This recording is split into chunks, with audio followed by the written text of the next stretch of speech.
What is the most smug and arrogant thing I could do? To show you guys I am smart, I am hip, I am cool. Please help me. Poems, haikus. Alright.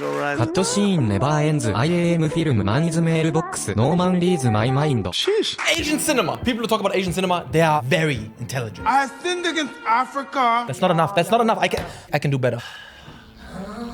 How do I read this?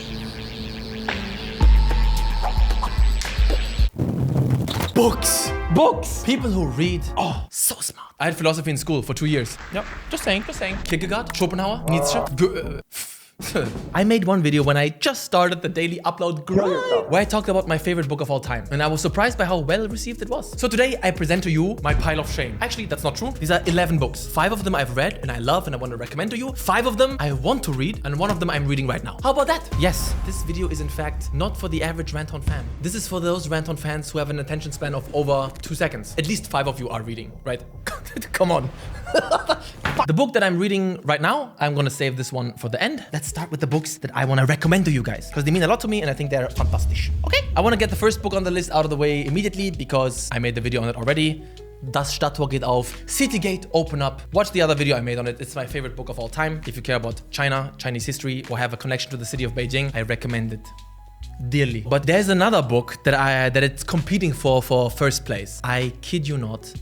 I say this as someone who doesn't read that much. I think this is the most well-written book I've ever read in my life. I read the first paragraph. You can read the first paragraph online for free. I was hooked. I looked up online if I'm allowed to read paragraphs out of books for you, if that's copyright, but apparently that's not allowed. I devoured this within a couple of days and it left me in shock and awe. It's a German author. It reads like a book from the, 18th century, but it's written quite recently. And they made a movie on it. I haven't seen that movie. I don't want to even see that movie. Maybe one day. But this book just blew my mind. Bro, I wish I could read the first. You read the first page and you realize, okay. When he wrote this, he knew it was gonna be a banger. That's how it's written. Every page, he knew it. And I'm talking about The Perfume by Patrick Süskind. I hope I got a couple of hell yeahs. It plays in Paris, in France, 250, 300 years ago. And it's about a guy called Grenouille. And this motherfucker, he smells everything. He can smell everything and everyone and remember all smells. He's the king of smells because the world stinks. I'm making it sound so lame. Trust me on this. Trust me on this one recommendation, bro. Trust me on this one. This, even though it's my favorite book of all time, it's not for everyone because it's about the personal connection, right? Some people would read this and be like, what the banal, belanglose Kack. This one?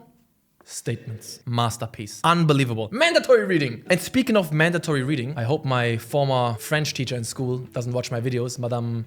I don't want to say her name. I can't believe one of my favorite books was actually mandatory reading in French class. You know how it was back then? After summer holidays, every year, school would start, I go to French class, sitting next to my best friend, and after not having spoken a word of French for 8 weeks, the teacher starts speaking. And I'm like... This is the year I fail French. This will be the year. And then she shows us the books that we have to read this year. I open it up, I read the first paragraph, and I'm like, excuse me? That's it. GG. It's over. C'est fini. Au revoir. Arrivederci. And my tactic was simple. My approach was genius. I don't give a fuck about books. I never liked reading. In school, so I decided, you know what I'm gonna do? I'm gonna buy the German version of this book. That's right. So I got the German version of the book and I got hooked. It is so good. The German version is called Sarah in der Nacht and the original is Toby de Marais. I can just hook you real quick. It's been a while since I've read it. If I remember it correctly, imagine a small kid on a tricycle, yeah? Riding up to his dad and the dad says, go to the devil. And then the kid says, okay, and rides off into the forest, whatever. Because a couple of minutes before, the mother of the child just arrived on a horse with a head chopped off. So the dad lost his mind and said, go to the devil, fuck off, to the kid. And basically it's the story of a couple of generations of a family. It goes all the way from World War II, present day, different characters. There's this one moment in this book. I was sitting in the living room, 16 years old, at home, reading it, crying, and I thought, bro, if my French teacher knew. And one reason why I like this book so much is because I am really into post-war literature. I don't know, I've always been super interested in World War II and the history of that. The author of the following book, his name is Erich Maria Remarque. He's a German author. Have you ever heard of the movie All Quiet on the Western Front? The first war movie with sound that got an Oscar. You may have already seen the new version of it that came out on Netflix a few years back, but I'm not talking about the book All Quiet on the Western Front. I'm talking about another book he made called Zeit zu leben und Zeit zu sterben. A time to live and a time to die. Funny story about this one. My wife was reading it and then she read the last page and started crying. And then I was like, don't make me kill you. And then she read to me the last page. I didn't know anything about the book. Rumor has it that I cried it too. Whatever. And then I decided to read it. It plays in World War II. At the end of World War II, there's a young German soldier on the Eastern Front. And at this point, Germany is already losing the war. But he manages to get sent back home on vacation. He goes back home and he sees what happened to his home city, the ruins, the chaos, the suffering. And then he goes back to the front.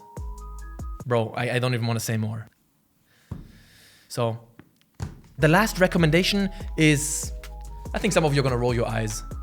It's a book that gets quoted so much and everyone talks about it all the time. And everyone says, no, people don't get it. I actually get it. I feel no pain. Whatever. The book is really fantastic and I think everyone should read it. I read this in China, ironically. 1984 by George Orwell. Bruh, nothing has to be said. Check it out. Everyone talks about it all the time because it's just a damn good book. And you should read it. And that's it. Now, what's on my to-read list? And honestly, I would love it if you guys could tell me in the comments if maybe some of those books you have read and you found awesome or disappointing. Don't read this one, but do read that one. And number one is this one, Mouse. Check it out. This book got recommended to me left, right, and center. It's a comic. Don't want to show too much, copyright. The first comic book that got a Pulitzer Prize. It's basically World War II, and I cannot wait to read it. I checked out the first 10 pages and already loved it. I'm hyped. The next one, man, this stuff is kind of heavy. Yeah. Why, bro? Stupid. Why am I?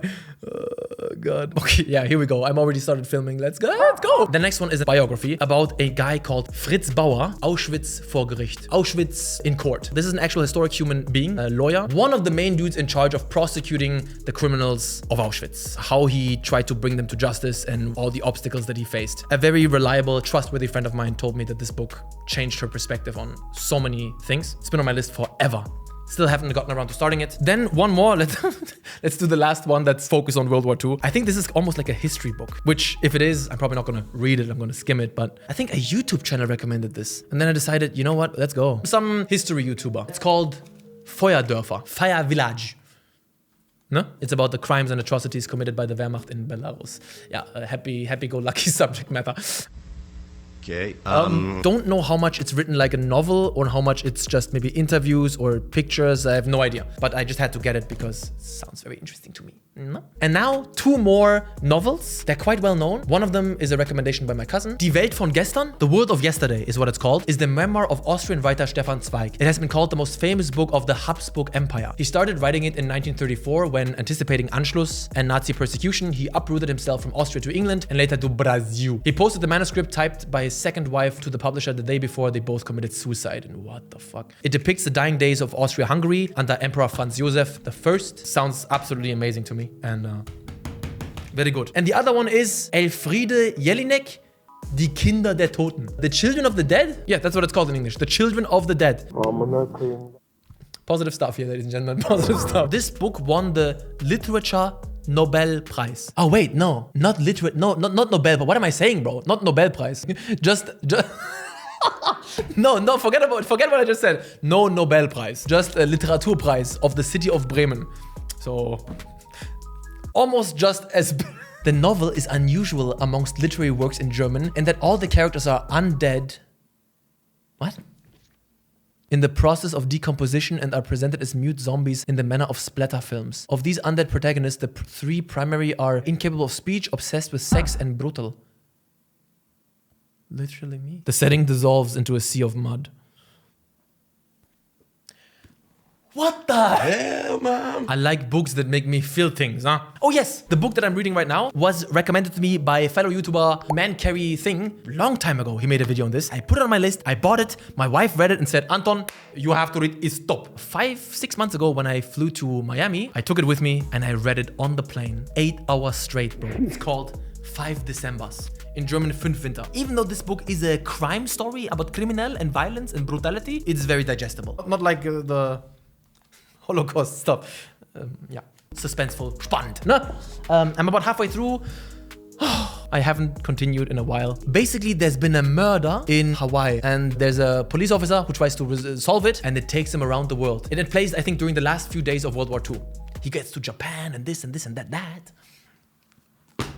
Exciting stuff. Yes, so these are the books that are on my mind, what I recommend to you, what I'm reading right now, and what I have ahead of me. And at the end of this video here, I hope you realize that I am, in fact, better than you. Anyways, thank you guys for watching. Hope you enjoyed. Peace. And speaking of history, go check out this video about a Chinese president you've never heard of. They call him the Toad King.